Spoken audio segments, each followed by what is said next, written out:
So the module was Ancient Mesopotamia, done through an intensive week-long LARP, where kids have an opportunity to really embody a role in Mesopotamia and go through an opportunity to really kind of learn not just the role, but learn through the lenses that we've developed for culture.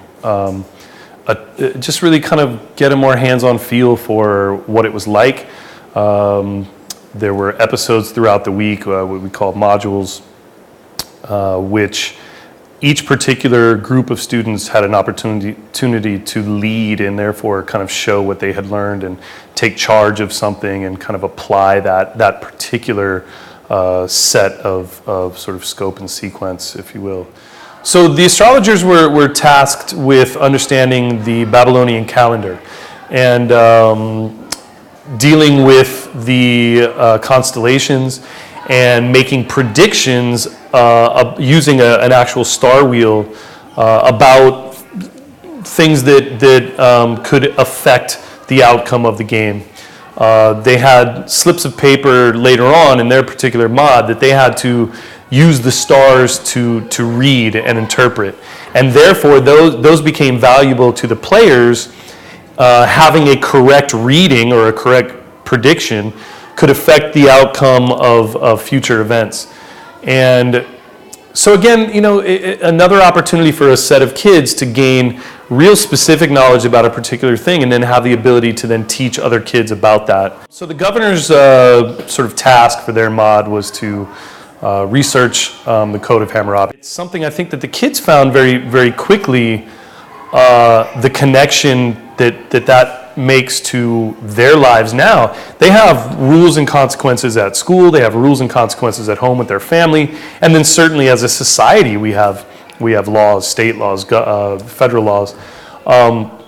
And I think that for the governors, the experience of saying, we can't just make up what's going to happen, and we can't make up guilt or innocence. We actually have to refer to this set of laws. I think that was a really rich experience for them in terms of, again, them having to really think about why that was important, how that manifested itself in society, how that helped to lend some organization to what was going on.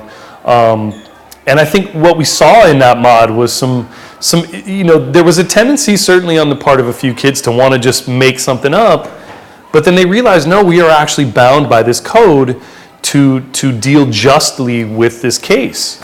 And I think that was really valuable for the kids who went through that, and not just the governors, but the people witnessing that, realizing that there's an importance to that in terms of a structure and in terms of justice and equality and things like that.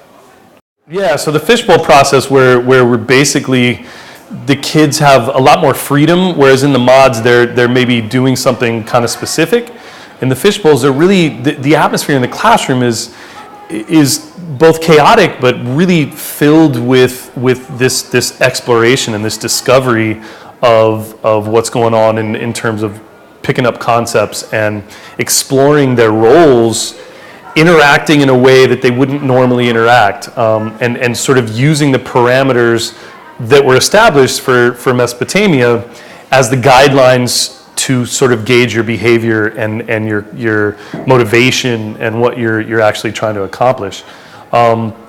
Those things were a lot of fun. The freedom, even just from an artistic point of view, being able to have some fun with your character and, listening to kids try to work on little accents and try to say things in what they felt was the way of Mesopotamia.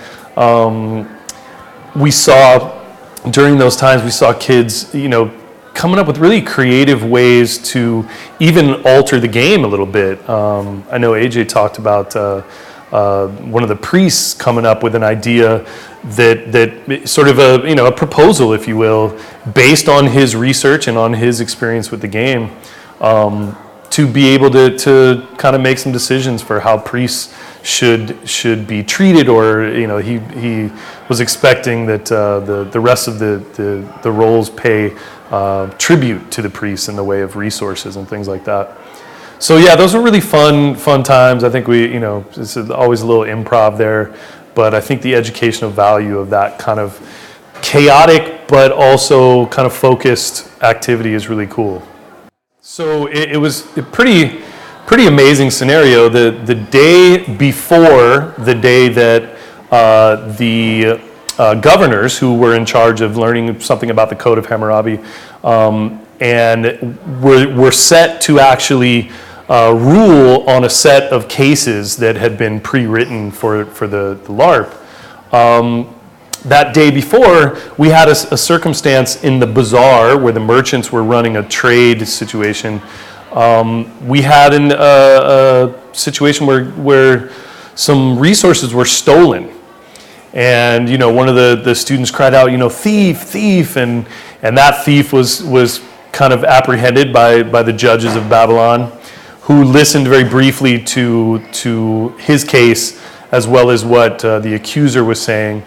And it played in perfectly to the next day's trials, because what better to have the governors deal with than an actual case that took place as a part of the game. And so the following day, we had a chance to actually act that out. Instead of just the pre-written cases, we had a chance to actually let the governors use the Code of Hammurabi to deal with a real incident that happened in the marketplace. To see a kid like Bo go home that night and really be thoughtful about how he was going to present his response to what happened, his defense, if you will. That's the kind of stuff as educators that you can't, so easy to tell a kid, please go home and research this.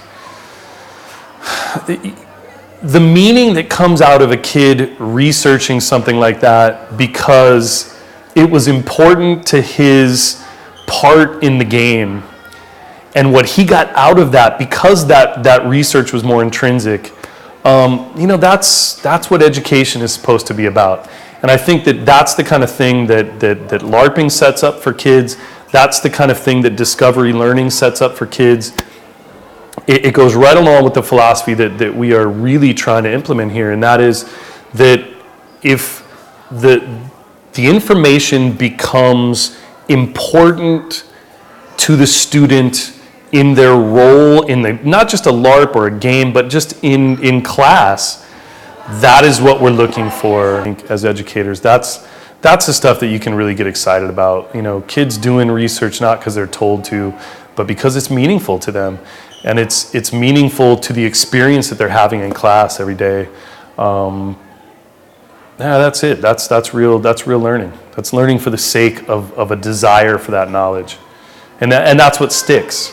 It doesn't stick so much that I told a kid that it was important to learn something. It's just not the same. So, as teachers, for years and years, the idea of hands-on learning is sort of an all-encompassing umbrella term for kids actually digging in and not just listening to a lecture or just reading a book and trying to make meaning out of that.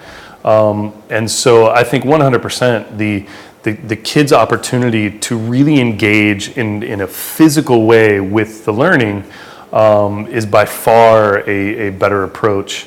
Especially at this age level, but I think that continues throughout one's lives. I think even for the instructors in this, for AJ and I, to be able to engage in that with them, there's just so much more meaning that can be created and drawn from that type of experiential learning. Yeah, both AJ and I had roles in Ancient Mesopotamia as well, and again, it's the idea that too often the teacher is maybe disengaged with the experience that the students are having. If you're standing in front of a group of kids and lecturing to them, you are not really taking in what those kids are experiencing throughout that process. And I think for us to be able to take on roles and really play characters, and it not only encourages the students to be more creative in their process, but also kind of breaks down that barrier of, is this is this cool, or is this, is this kind of silly, when they see their teachers participating on a grand scale. I mean, we were in costume the whole week, and taking on accents and really just having fun with it, that it creates an atmosphere in the classroom that is second to none. Again, for me as an educator, and especially having spent so many years teaching in kind of a traditional model, it's so cool to see the emergent stuff is the stuff that excites me. Bo's trial, the fact that came out of gameplay and then was dealt with in gameplay, that kind of stuff is just priceless. It's hard to recreate that kind of thing. To hear those kids who started to really gain an understanding of the environment of the game and of Mesopotamia, and start to apply that knowledge in decisions that they're making throughout the game. The priest that came up with an idea for tribute, the kids who took pieces of information in some of the fish bowls and then used it to make smart decisions with their particular city-state.